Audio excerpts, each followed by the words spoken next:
Assalamualaikum warahmatullahi wabarakatuh. Saya Sukma Diarti Pranginangin, seorang psikolog dan juga konsultan parenting di Bimbel SSA.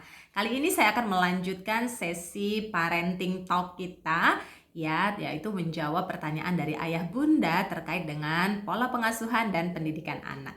Kita masuk ke pertanyaan yang kedua tentang bagaimana cara mengelola emosi anak. Nah, ibu-ibu sekalian, ayah bunda yang saya sayangi, kecerdasan emosi itu memang sangatlah penting terhadap kesuksesan seseorang. Bahkan 80% kesuksesan seseorang itu ditentukan dari kemampuannya dalam mengelola emosi. Nah, kemampuan kita mengelola emosi ini penting untuk kita pelajari karena salah satu item dari kecerdasan emosi adalah mampu mengenali dan mengelola emosi diri maupun juga emosi orang lain.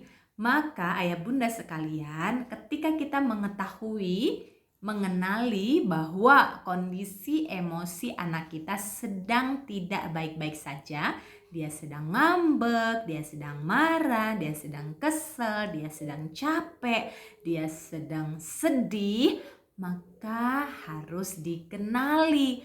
Oh, anak saya tantrum karena dia lagi ngantuk. Oh, anak saya marah karena dia tidak cocok dengan apa yang kita arahkan. Oh, anak saya sedih karena tadi habis kita omelin. Ya, kita harus bisa mengenali emosi anak kita sehingga kita bisa membantu anak kita untuk mengelola emosinya. Jangan sampai kita sebagai orang dewasa kebalik, inginnya dimengerti, inginnya dipahami, inginnya didengarkan oleh anak tanpa kita terlebih dahulu mengenali, mengerti, dan mengelola emosi anak kita. Ini yang akan membuat jadi masalah karena pertanyaan dari ayah bunda tadi adalah bagaimana ya supaya anak saya mau nurut, bagaimana ya supaya anak saya tidak marah-marah. Nah, caranya tentu adalah dengan terlebih dahulu kita mengenali dan mengelola emosi kita. Oh, kalau anak saya tidak nurut, saya kesel. Maka kelola dulu rasa keselnya. Ya, dengan cara apa? Dengan cara kita mengambil jeda sebelum merespon. Jadi sebelum ayah bunda merespon anaknya ketika dia membuat kesel, ketika dia tidak nurut, ketika dia diajak belajar gak mau, rasa keselnya perlu kita kelola terlebih dahulu. Jadi sebelum mengelola anak, kelola dulu emosi dan diri kita. Supaya nanti respon yang kita berikan itu tepat dan terkendali. Jadi ayah bunda sekalian, penting untuk kita mempelajari cara mengelola emosi. Ada 3. Yang pertama, akui bahwa kita merasa kesel, akui bahwa kita lagi merasa sedih, akui kalau kita lagi merasa khawatir. Kedua, izinkan perasaan itu hadir. Kalau kita lagi kesel dengan sikap anak kita yang tadi tidak nurut, ya udah rasain dulu keselnya, nikmatin dulu keselnya biar bener-bener pulih. Karena kalau nanggung nggak pulih gitu ya. Jadi jangan buru-buru emosinya diabaikan atau emosinya dialihkan. Izinkan dulu emosi itu memenuhi diri kita. Lalu yang ketiga, relakan.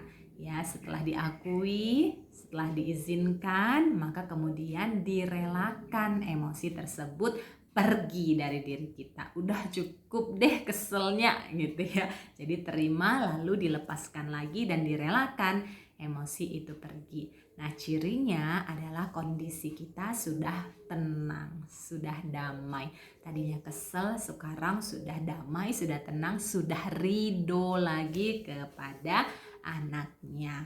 Barulah ketika kondisi kita sudah tenang dan terkendali, silahkan bisa mulai mengelola emosi anak. Bisa kita hadapi anaknya, kita dengarkan apa sih yang membuat dia tadi tidak nurut, tidak mengikuti arahan kita. Ya, kita dengarkan. Kamu maunya apa? Kamu harapannya apa? Perasaan kamu bagaimana? Apa yang kamu inginkan?